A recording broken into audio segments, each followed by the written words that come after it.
you appreciate it. Hope you appreciate it. I don't like dressing up. I don't, man. I'm telling you, there's a stereotype. Every time you see like a Latino wearing a shirt and tie, everyone wants to ask him the same question. So how was court? So I was in court the other day, and that's right. That's why I'm not drinking tonight. I'm a rare breed of Latino. I found out I'm allergic to alcohol, which sucks because apparently I break out in DUIs and handcuffs.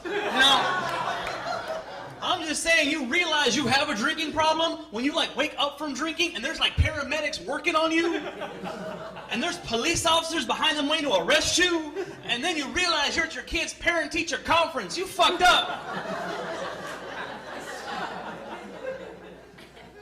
See, tell you a little bit about myself. I'm from Arizona. I'm sorry. And, brought up Catholic. Catholic religion is a beautiful religion because all the stories in the Bible reflect our own lives. It's true, like the story of the 3 wise men happens at my house almost every weekend. It does. Remember the story of the wise men? 3 dudes come over to brother's house. They all brought gifts. 2 out of the 3 brought a good gift. 1 brought gold. 1 brought frankincense. What did the 3rd one bring? Anybody remember? Myrrh, right? Can't do shit with myrrh. A couple weeks ago, my cousins came by. 3 of them all brought a gift. 1 brought tequila. All right.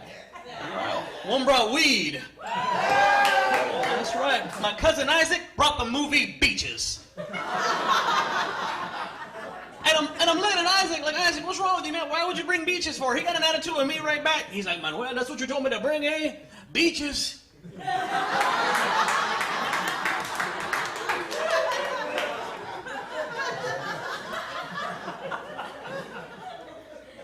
I grew up with all women, man. I'm like Ty. What Ty was telling earlier, I grew up with all women, too. I grew up sensitive, man. My mom was always watching the baby story and all the TLC shows. I was watching all the TLC shows. I saw so much feminine programming. By the time I was 13, I thought I could have a period. All right? You laugh. It's tragic. I'm in the bathroom. Mom, I think I'm spotting. I don't know what's wrong. I don't know. And everyone else grew up in my family hard. Everyone is hard in my family. They're all cholos and gangsters. And you know, I grew up with all women. I grew up with my mom, my nana, my sister, man. I grew up with all women, so I couldn't be hard. I couldn't be a cholo. I wanted to, but first of all, I wear contacts.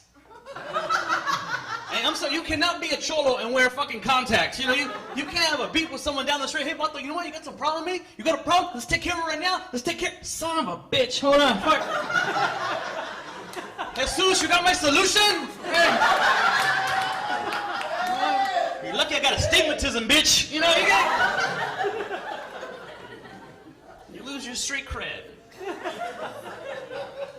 Couldn't be hard, so then I got a wife that was hard. I got me a Latina wife. Boy, and she's like a real Latina wife. Like, she's like from East LA. That's where I got me a chola wife. But we were together for like 5 years now, so she's like a reformed chola. She's reformed. She's got a good job and good credit, and the eyebrows grew back. She's reformed.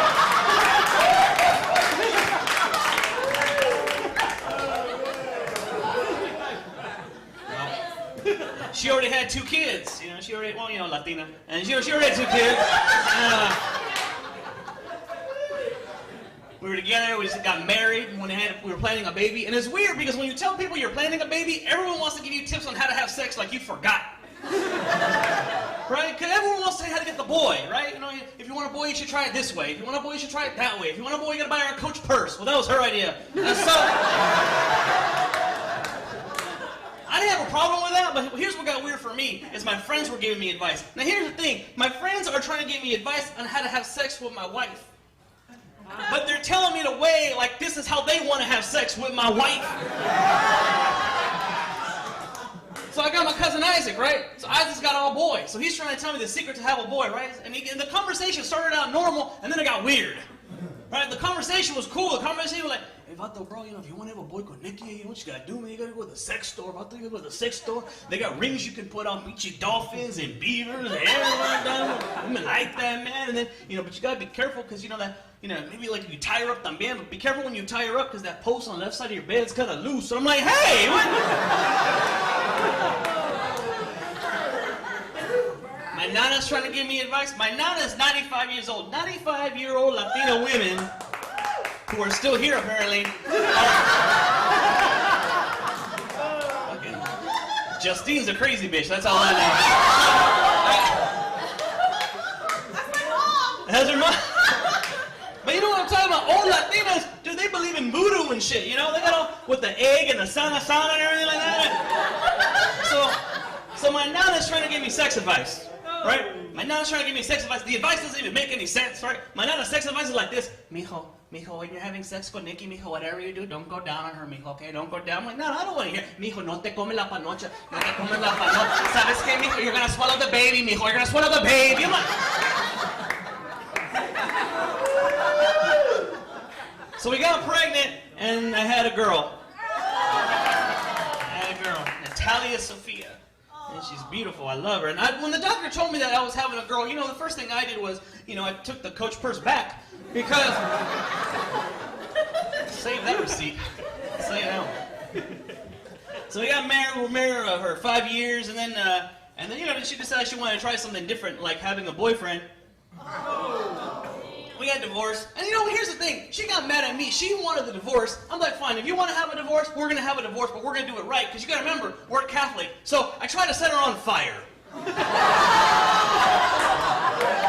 Because we're Catholic. Well, sabes que death do us part. Well, bitch, one of us has to die tonight, okay? So I got arrested. Right? I had to go to jail. So I'm in jail, and you know, I don't know, okay, so in jail in Arizona, you know, they gotta process you, right? So they gotta process you, and they put you like in a room the size of this stage, and they put like 60 people in it, right? And I'm all freaked out, I'm scared, I don't know what to do, I don't get in trouble, right? And there's this big cholo dude, right? There's big, what the, like looking at me from across, he's just looking at me, he's just... Hey, fool. I know you, eh? And when I get nervous, I tend to use like a lot of white people words. Well, that's ridiculous. That's appalling. There's no way we have any affiliation whatsoever. And he's like, hey, beaches. And I didn't know what he was talking about, right? I'm like, I'm sorry, what was that? He goes, are you that comedian fool I've seen before who talks about the movie Beaches? I was like, yeah, that is me. He takes a pause, right? Takes a pause, looks at me. Man, you're like Hollywood, man. Welcome to the jungle, I say. Welcome. And I was like, holy shit.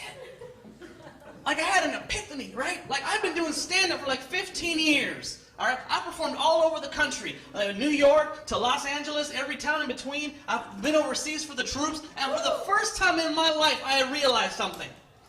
This is my audience.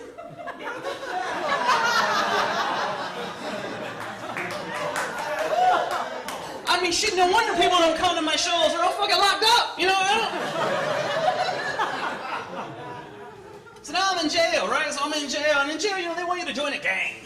Right? I want you to join gangs in jail, right? And it's all like one gang, like the Mexicans have one gang, and the blacks have one gang. I couldn't join being the Mexican gang. I don't speak Spanish.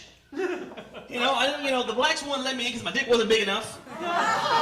It was sad. I wanted to join the white gang, though, because, you know, they got good benefits. And, you know, that's all you want is health and dental anyway. That's all you really want is health and dental. I try to do right by my daughter. I try to do right by her. She's getting older now. She wants an allowance. My daughter wants an allowance. I said, okay, you want an allowance? All right, we'll do the allowance. We'll do it. So I went ahead. I set her up with jobs. Right, so she's got jobs that she has to do, you know, do the laundry, take out the trash, do the dishes, right? And then every other Friday, I'm going to go ahead and give you $10 and pay you like an adult. Every other Friday comes, I put 10 $1 bills out on the table, I take $2 out for taxes. Because she wants to be treated like an adult, right? Well, shit, there you go. That's right. See, I thought I had the upper hand, and then February came, she made W-2s, now she wants a tax refund. I gave her the tax refund, but I remind her I'm from Arizona, so it's a right to work state, so I fucking fired her, you know? I do right by my daughter. I do right. I live in a nice neighborhood now. And when I say a nice neighborhood, I mean it's white. And, you know, but that's fine. The only thing that sucks about living in a nice white neighborhood, though, is whenever I'm in the front yard and I'm doing the lawn, other white people come up to me, they want me to do estimates on their houses and shit, you know? So here's what I found out about myself recently. Here's what I found out about myself. I found out that I'm a little racist. I did. That's what I found. It's sad, man. So there I am, and I'm in the front yard, and a U-Haul truck parks in across the street. So the U-Haul comes across the street. A big cholo comes out, right? He's all tatted up, bald head, Raider Nation, everything, you know. And he's pulling out a couch. So So when he pulls out the couch, he's dragging it inside, and when he comes out, I meet him, right? I said, hey, man, what do you know about these neighbors moving in across the street? Because I'm assuming he's the mover, right? So he looked at me kind of crazy for a second. He's all like, man, they're good people, eh? They're good people. I'm like, oh, they're good people. Great, no problem, right? So I started walking across the street. When I get across the street, the cholo yelled at me, right? He's like, hey, Vato, my name's Jose, man. I'll just play with you, eh? I'm your new neighbor, man. So I ran in the house, right? I started locking all the doors and the windows in my house. My daughter's like, Daddy, what's wrong? I said, fucking Mexicans moved in across the street. I'm Manny Hernandez. Thank you very much.